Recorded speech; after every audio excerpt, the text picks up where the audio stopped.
Taylor Swift may have a past rep for her famous relationships, but what we really should be focusing on is her impressive real estate portfolio. With penthouses, mansions, and beach abodes from coast to coast, T Swift's homes are enough to make anyone jealous.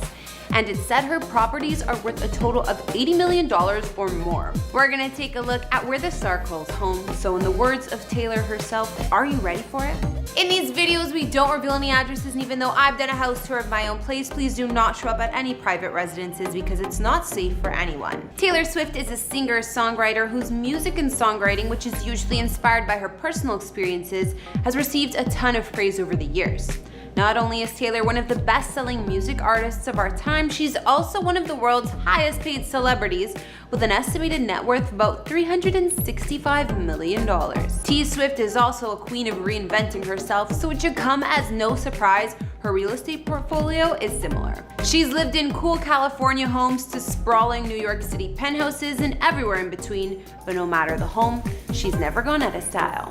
Hey everyone, I'm Kara the Vampire Slayer, bringing you another exclusive house tour here on Famous Entertainment, this one checking out the epic real estate of Taylor Swift. If you haven't already, be sure to subscribe and ring that bell for notifications because we post brand new videos daily. As always, you can follow me on Instagram to chat, and now let's get into this video.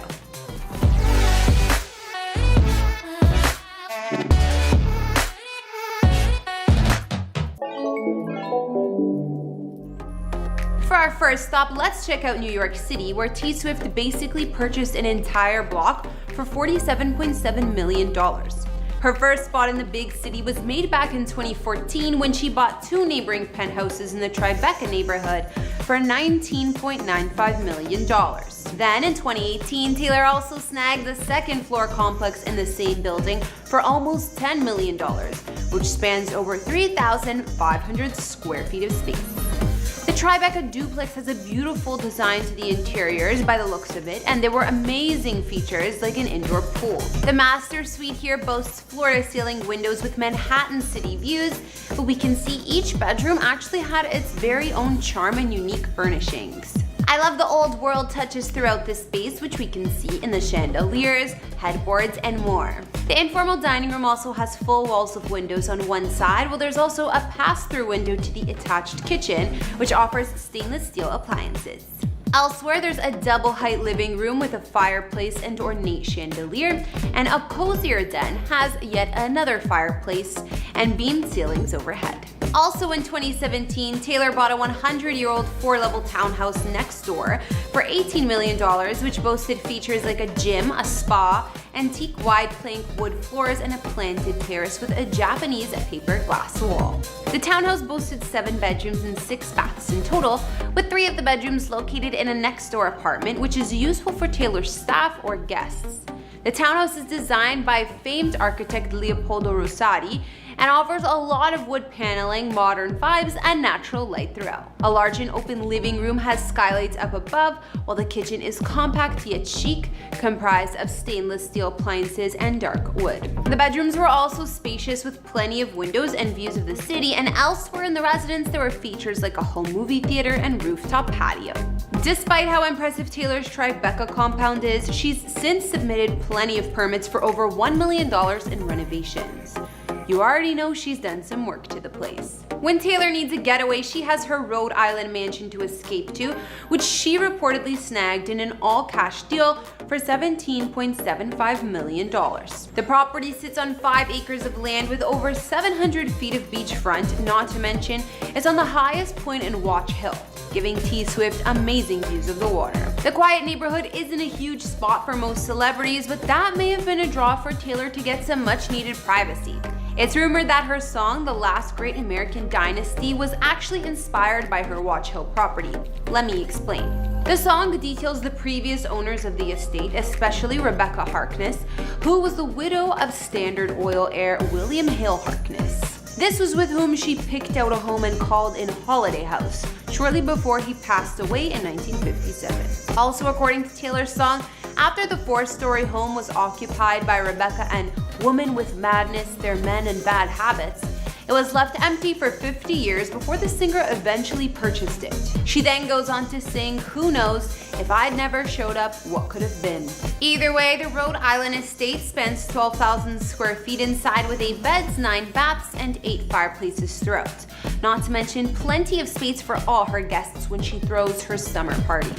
The interior of the home has many period features as you might expect from a 1930s estate, such as the fireplaces, as well as hardwood floors, crown moldings, and 2 kitchens, including a service kitchen. We can tell the generous living spaces come in handy as Taylor has been known to entertain her fellow artists and models at the home. Most notably, her famed 4th of July parties where a ton of photos have been posted to Instagram in the past, showing off her kitchens, common rooms, and the many terraces.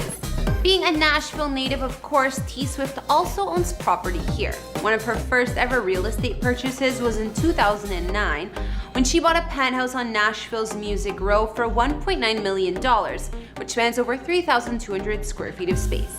It's a corner unit with 3 bedrooms and 4.5 bathrooms over 2 levels. Penthouse is located at the Adelicia complex and offers soaring ceilings and plenty of floor-to-ceiling windows overlooking the city views. Other amenities in the building itself include a heated Olympic-length pool, gym, and a personal trainer. Not to mention, when we've caught glimpses inside Taylor's apartment, here the design was surprisingly unique. It was playful and girly with vibrant splashes of color. Taylor also owns another estate in Nashville, her mansion in the Forest Hills neighborhood. The Greek Revival estate was built in 1934 by the ambassador to Denmark at the time, and the main home spans 5,600 square feet with 4 beds and 4 baths. Known as the Northumberland Estate, Taylor snagged the property in 2011 for $2.5 million, but these days it would likely be worth double. The home includes vaulted ceilings, marble fireplaces, and classic touches throughout, while outside you'll find a pool and a detached 2,000 square foot guest house. Taylor loves spending time in Nashville as it's also where she launched her music career, and she claims to love the laid-back vibe and being able to go out to the store without swarms of paparazzi. While T Swift spends much of her time on the East Coast, she still has an LA pad to retreat to. In 2018, Taylor sold 2 of her properties in Beverly Hills, a Cape Cod-style cottage for $4 million and a smaller single-story guest house property for just under $3 million. However, she did hang on to one West Coast property, a 1934 Georgian Revival estate she bought for $25 million back in 2015. This mansion formerly belonged to Hollywood producer Samuel Goldwyn until Taylor purchased it, and it spans 10,982 square feet of space. Inside, this home boasts 7 bedrooms, 8 bathrooms, as well as an old Hollywood vibe throughout. Some features include a gorgeous dining room where Sam Goldwyn and his wife used to host star-studded dinner parties with other legends like Charlie Chaplin and Clark Gable, as well as a private screening room as you'd expect. On the grounds of the estate, there's a pool, cabana, tennis court, covered patio, and plenty of gardens. Most recently, T Swift gained approval from the Beverly Hills Cultural Heritage Commission to turn the estate into a historic landmark, and she started to restore it after this. Alright, now we've taken a look at Taylor Swift's amazing real estate, so I think that brings this house tour to an end. We got to look at her multiple New York City properties she's basically combined into one. Her Rhode Island vacation mansion, Nashville home, and more. It's so hard to choose a favorite. I love the triplex in New York City that had the indoor pool and the vintage designed rooms, as well as the Rhode Island vacation mansion and the Hollywood estate. All of them had such charm and personality. I really can't choose a favorite. All I can say is that T Swift has got some amazing taste in homes. Be sure to let me know which of her multiple mansions you guys would choose to live in most of all down in the comments. Thanks for watching. Don't forget to follow me on Instagram, and I will see you all in the next video. Bye!